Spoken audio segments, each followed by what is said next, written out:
नगरपंचायती आणि नगरपरिषदांचा निकाल आजऐवजी 21 डिसेंबरला हायकोर्टाच्या नागपूर खंडपीठाचा मोठा निर्णय।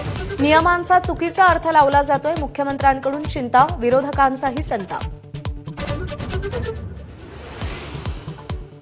काल राज्यभरात नगरपरिषद आणि नगरपंचायतींसाठी मतदान वेळ संपल्यानंतरही मतदान केंद्रावर मतदारांच्या रांगा।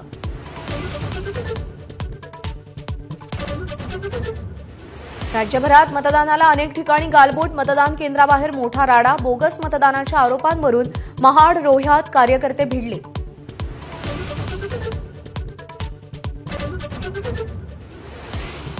हिंगोलीतले शिंदेचे आमदार संतोष बांगर पुन्हा वादात, मतदानावेळी गोपनीयतेचा भंग केल्याचं समोर, माझाच्या बातमीनंतर बांगरांवर गुन्हा दाखल।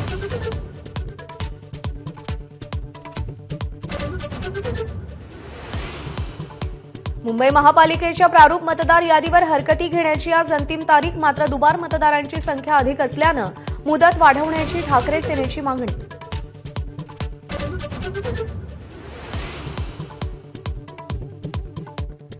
आगामी निवडणुकांच्या पार्श्वभूमीवर मतदार आकर्षित होतील असे निर्णय घेऊ नये, निवडणूक आयोग सरकारला पत्र लिहिणार। अधिवेशनावेळी घोषणा करताना सरकार मर्यादा पाळणार का, याची चर्चा। मुख्यमंत्री फडणवीस आणि उपमुख्यमंत्री शिंदे आज एकाच मंचावर येण्याची शक्यता। मुंबईतील विकास कामांच्या भूमिपूजनाचा कार्यक्रम, निवडणुकीतल्या वादावादीनंतर एकत्र दिसणार। पंतप्रधान कार्यालयाचं नाव आता सेवा तीर्थ, केंद्राचा मोठा निर्णय, तर देशभरातील राजभवनांना आता लोकभवन अशी नवी ओळख।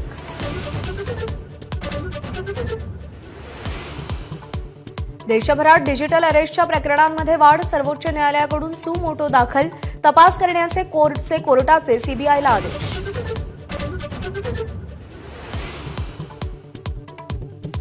ज्येष्ठ समाजवादी विचारवंत पन्नालाल सुराणा यांचं निधन, वयाच्या 93व्या वर्षी घेतला अखेरचा श्वास।